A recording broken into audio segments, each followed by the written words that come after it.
एक ऐसा गेम जिसने ताकत, बर्दाश्त और टीम वर्क को एक नई पहचान दी।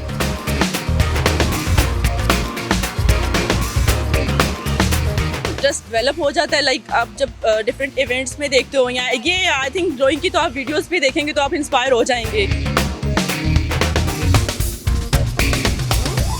जितना ड्राइंग देखने में आसान लग रही है, आसान बिल्कुल नहीं है।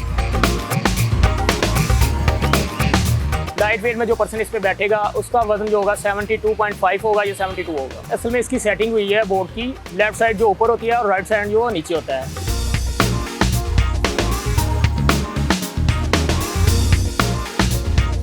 दोनों हाथों को जो है वो इस तरह से क्रॉस वे में रखना है, लेफ्ट हैंड को अप साइड रखना है और राइट हैंड को डाउनवर्ड रखना है और उसके साथ ही वी कैन डू बोटिंग।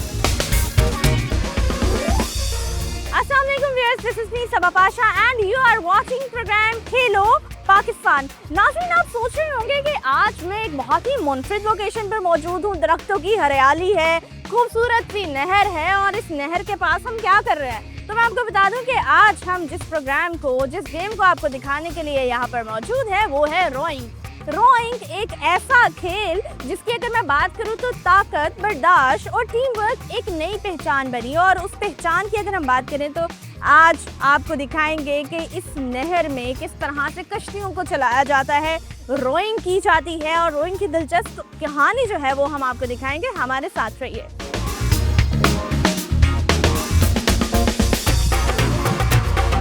पानी सदियों से तहजीबों का मुहाफिज, सफर का साथी और इंसान की ताकत का इम्तिहान रहा है।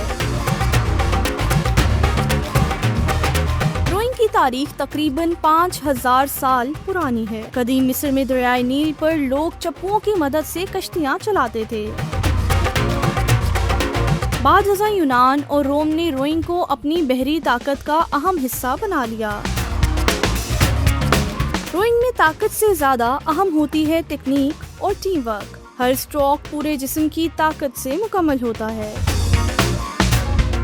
रोइंग दुनिया के मुश्किल तरीन खेलों में शुमार होती है। रोइंग सिर्फ एक खेल नहीं बल्कि नज़्म व ज़ब्त, एतमाद और हिम्मत का सफर है।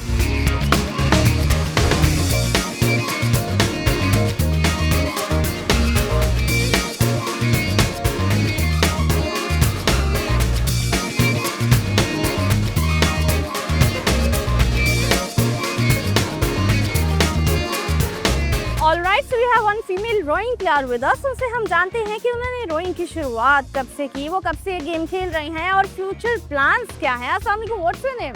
My name is Afsha. वालेकुम अस्सलाम। अफशा, मुझे बताएं आप रोइंग कब से कर रही हैं? इट्स वेरी इंटरेस्टिंग गेम और डेफिनेटली फीमेल्स को देख के तो मैं वैसे ही बहुत इंस्पायर होती हूँ जब वो किसी भी गेम में पार्टिसिपेट करती हैं। ड्राइंग में काफ़ी साल से कर रही हूँ, तकरीबन 4-5 साल हो गए मुझे ड्राइंग में और जाहिर है इंटरेस्ट डेवलप हो जाता है। लाइक आप जब डिफरेंट इवेंट्स में देखते हो या ये आई थिंक ड्राइंग की तो आप वीडियोस भी देखेंगे तो आप इंस्पायर हो जाएंगे क्योंकि एक इन्वायरमेंट बहुत अच्छा है। दूसरा आपको पता है कि जो नेचुरल चीज़ होती है लाइक नहर में डेफिनेटली अच्छा लगेगा। अच्छा, नहर में तो पर्सनली अभी रोइंग की बात करें तो नहर में उतरना इट्स नॉट ईजी कि आप पानी में जाएं और फिर आप उस बोर्ड को जो है वो टैकल करें। तो शुरुआत में किस तरह से मैनेज किया आपने? स्टार्टिंग में पहले मैं अपना अगर पर्सनली अपना बताऊं तो मुझे नहर से बहुत ज़्यादा डर लगता था।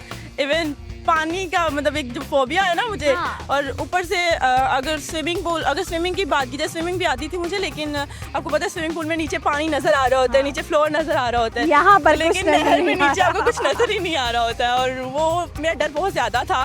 प्रैक्टिस करके इंसान बहुत बेहतर हो जाता है, बहुत ज़्यादा बेहतर हो जाता है। लेकिन जब मैं ट्रेनिंग करती थी, अगर 1-2 बार मैं गिरी भी थी। अच्छा, वो एक्सपीरियंस कैसा था जब गिरी थी?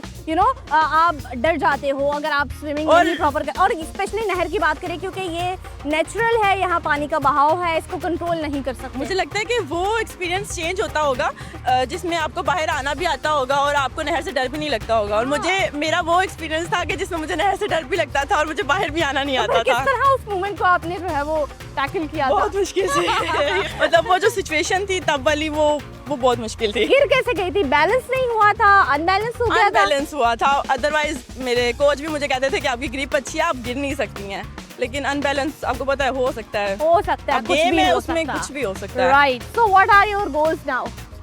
इंशाल्लाह मैं पाकिस्तान को एक अच्छे लेवल पे प्रेजेंट करूँगी और बहुत जल्द मेडल्स लेके आऊँगी पाकिस्तान के लिए। That's the spirit इंशाल्लाह। जो हम चाहते हैं, क्योंकि कोई भी गेम हो आपको डेफिनेटली अपने गोल्स क्लियर करने पड़ते हैं and you are very motivated now. Any message you want to give to other girls?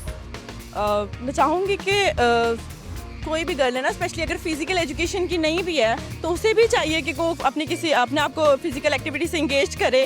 ठीक है, फिजिकल एक्टिविटी करने से एक तो आपको पता आप वैसे भी फिजिकली फिट रहते हो, और मैं कहूँगी कि सबको फिजिकल एक्टिविटी में इन्वॉल्व होना चाहिए, करना चाहिए। एक हेल्दी लाइफ है ये, हेल्दी और हेल्दी लाइफ लाइफ किसको अच्छी नहीं लगती। हाँ बिल्कुल, हेल्दी लाइफस्टाइल सबको एंजॉय करनी चाहिए।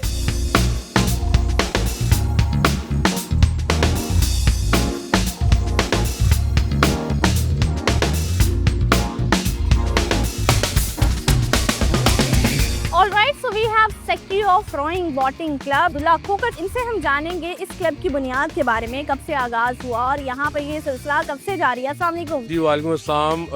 First of all thank you so much, आप लोग आए डिस्कवर पाकिस्तान का बहुत शुक्रिया। मैडम, कि हमारा जो क्लब है ये 2010 में जो है वो इसकी बुनियाद रखी थी। मैं इस क्लब में 2013 में आया था ओके, एज एक छोटा जूनियर बच्चा ट्रेनिंग के लिए, ड्राइंग करने के लिए। That's nice। ठीक है, और ये मेरे कोचेज जो इस क्लब के प्रेसिडेंट हैं वो मेरे कोच भी रहे हैं, तो उनकी मोटिवेशन की वजह से मैंने पास जो है वो पाकिस्तान का मेडल भी किया अल्हम्दुलिल्लाह।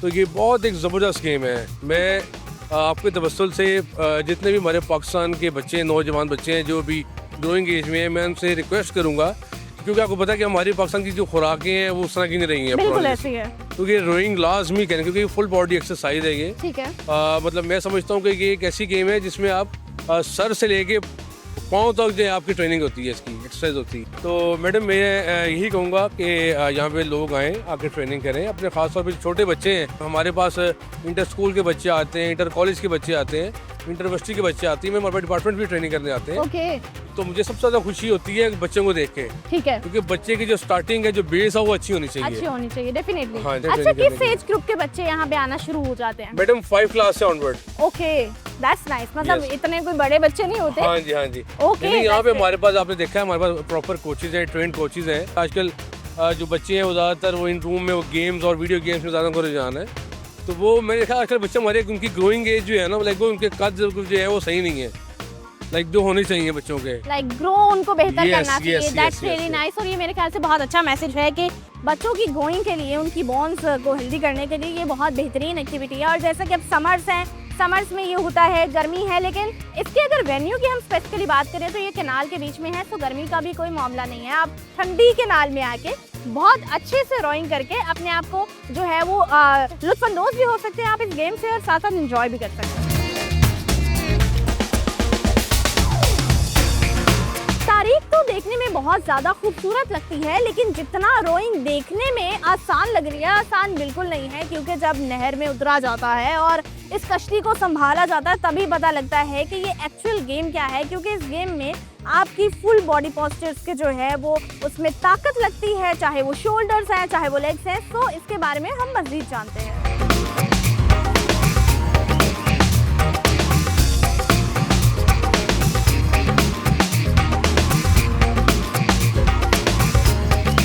Alright, so we have rowing coach with us, Arsalan. Arsalan से हम जानते हैं इन बोट्स के बारे में। ये बोट्स बहुत ज़्यादा देखने में स्पेशल लग रही हैं, इनकी शेप के बारे में, इसको किस तरह से बैलेंस किया जाता है, और उसके साथ साथ इनके एक्सपीरियंस के बारे में भी जानते हैं। अस्सलाम वालेकुम अरसलान। जी वालेकुम अस्सलाम। जी शुक्र अल्हम्दुलिल्लाह, ठीक, आप सुनाएं। I am good too. Arsalan, ये बताएं कि आप कब से रोइंग कर रहे हैं? डेफिनेटली आप कोचिंग साइड पे हैं, तो मुझे लगता है आपका बहुत एक्सपीरियंस है। जी मुझे कोई 7 से 8 साल हो गए हैं रोइंग करते हुए। मैं एज अ यूनिवर्सिटी की तरफ से प्लेयर इधर आया था क्लब में, okay, university of central Punjab की तरफ से। That's nice. तो अभी मैं उधर से मेरी डिग्री कंप्लीट हुई है, तो अब मुझे इधर कोचिंग करने का मौका मिला है। बेहतरीन बेटा। ये अगर आप जाते हैं स्टडी के लिए स्पोर्ट्स लेवल पे, तो ये बेनिफिट्स कहीं ना कहीं आपको मिल जाते हैं। अच्छा अरसलान, मुझे बताएं इन बोट्स को कहाँ से जो है वो मंगवाया जाता है, इनको किस तरह से बैलेंस किया जाता है, और ये सारी चीज़ें I don't know the names. हम ओट्स के बारे में अगर बात करें, ये ओट्स किस तरह से जो है वो बैलेंस की जाती हैं? जी ये असल में इसकी सेटिंग हुई है बोर्ड की, लेफ्ट साइड जो ऊपर होती है और राइट साइड जो नीचे होता है। ठीक है, ठीक है। अभी मैं ऐसे हैंड्स के साथ आपको बता सकता हूँ कि ये हैंड है, अब ये लेफ्ट है, ये लेफ्ट हैंड ऊपर और ये राइट नीचे। ठीक अच्छा, है, लेफ्ट ऊपर राइट जी नीचे, राइट राइट, नीचे, ठीक है, क्योंकि इनकी सेटिंग जो है वो लेफ्ट बाई राइट। ओके।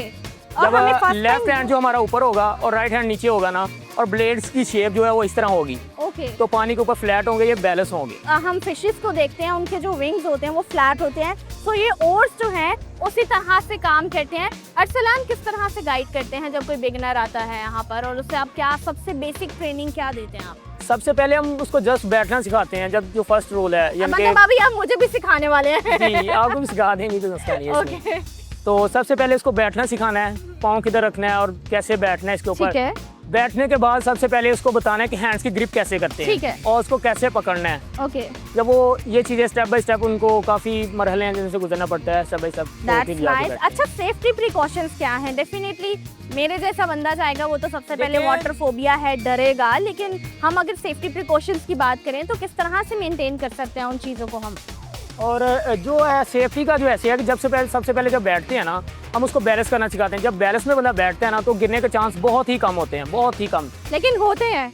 होते हैं। इस तरह के जब रो करते हैं ना, तो और बाई चांस मिस हो जाता है या बैलेंस थोड़ा सा आउट होता है, तो इस वजह से होता है। ठीक है। इसलिए बोर्ड्स के लिए सबसे पहले बैलेंस, उसके बाद टाइमिंग, डिसिप्लिन, वो सारा कुछ इसमें मैनेज करना पड़ता है। That's nice. सो ऑलराइट, अभी हमने थोड़ी सी बेसिक चीज़ें पूछी हैं। अच्छा, इन बोट्स की अगर हम कीमत की बात करें, डेफिनेटली ये यहाँ पर मैंने नहीं देखी, हम ये सिर्फ नहर पे ही देखते हैं, कैनाल पे ही देखते हैं, या यहाँ पर यूजुअली जो बोट्स होती हैं उस तरह की नहीं है। तो इनकी कीमत कब कहाँ से शुरू होती है, देखिए, क्या लेवल इनके है? ओर्स के हिसाब से हिसाब लगा लें, इनके ओर्स है ना, तो वो 2.5 से 3 लाख की एक जोड़ी है। ओह! और ये बाहर से परचेज करने पड़ते हैं, अमेरिका और दूसरी अदर कंट्री, यूरोप कंट्री से। ओके, सो आप अगर बात करें तो ये इतना कोई इजी भी नहीं है, एक्सपेंसिव है। जी, लाइक बिल्कुल अगर हम ऐसे ही। ओट्स की बात कर रहे हैं तो ओट्स ही इतने महंगे हैं, तो पूरी बोट तो डेफिनेटली है। अच्छा, इस बोट के वेट के बारे में क्या कहेंगे आप? जो लाइट वेट है ना, उसका वजन है 14 किलोग्राम। ठीक है। ठीक है। और इसकी जो लेंथ है वो तकरीबन 18 से 19 फुट। अच्छा, कोई कैटेगरी है कि इतनी वेट कैटेगरी का बंदा इस पे बैठ सकता जी है? बिल्कुल ऐसे ही है। जैसे मैंने आपको बताया कि लाइट वेट में 14 किलोग्राम इसका वजन है, तो लाइट वेट में जो पर्सन इस पे बैठेगा उसका वजन जो होगा 72.5 होगा या 72 होगा। थैंकफुली इससे above जो होगा, इससे अबव जो वजन होगा ना, वो दूसरी बोट पे बैठेगा जो ओपन वेट की है, ये लाइट वेट की बोट। Okay, that's nice. जी, तो व्यूअर्स, हमने इस बारे में बात की है। अभी हम कोशिश करते हैं, ट्राई करते हैं कि हम भी एक बोट में बैठें और आपको दिखाएं कि किस तरह से हम एक कंपटीशन कर सकते हैं, या फिर कंपटीशन होगा या नहीं होगा ये मुझे नहीं पता, लेकिन हम कोशिश ज़रूर करेंगे।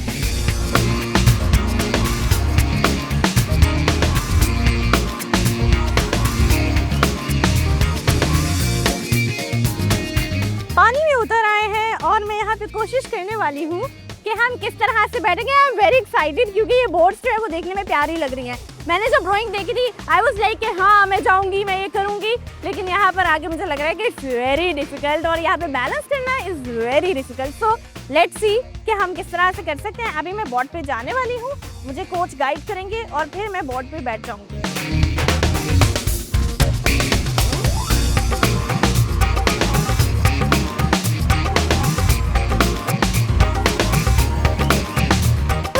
बैठ चुकी हूँ और अभी मुझे इसको बैलेंस करना है। लेट्स सी, डेफिनेटली इसको बैलेंस करना थोड़ा डिफिकल्ट है, क्योंकि इसके जो ओर्स हैं इनको बहुत ज़्यादा हैवी हैं। सो हमें इसको एक टेक्निक बताई गई है कि हमने लेफ्ट ओर को जो है वो ऊपर रखना है, राइट वाले को नीचे रखना है और क्रॉस वे में रखना है, ताकि हमारी बोट जो है वो बैलेंस रहे और हमारे जो ओर्स हैं वो फ्लैट रहे। सो लेट्स सी हम इसमें कामयाब हो पाते हैं नहीं। या तो मैं आपको बोट चलाती हुई नजर आऊंगी, या तो मैं आपको गिरती हुई नजर आऊंगी। इनमें से एक काम तो हो ही जाएगा, लेकिन आई एम वेरी होपफुल कि हम सही सलामत आपको बोटिंग करते हुए नजर आए।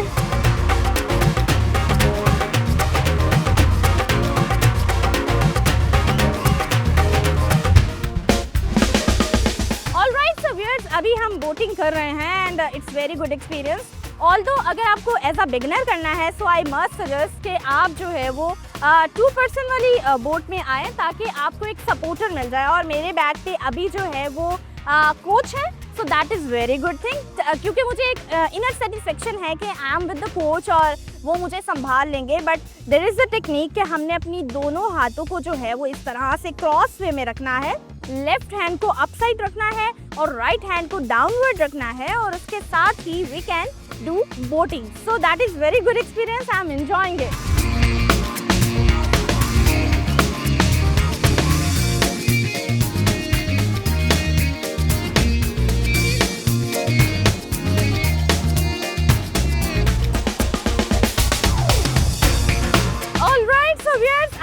ट्राई करती हूँ कि मैं बोर्ड चला सकती हूँ कि नहीं चला सकती। देयर इज अ टेक्निक जिसको हमने अपनी आर्म्स को जो है वो बिल्कुल सामने रखना है and then turn our hands and हम इसको फॉरवर्ड कर सकते हैं। सो मुझे डर लग रहा है but I can try my best just because of you. क्या आप लोगों को दिखा सकूँ मैं? So this and this.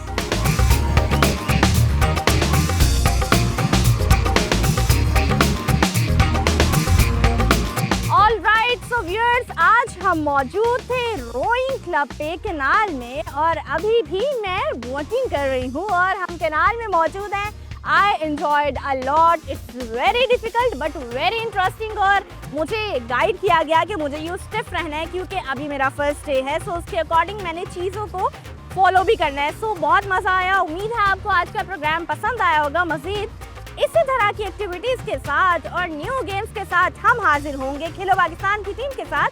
अपनी मेजबान सबा पाशा को दीजिए इजाजत। अल्लाह हाफिज।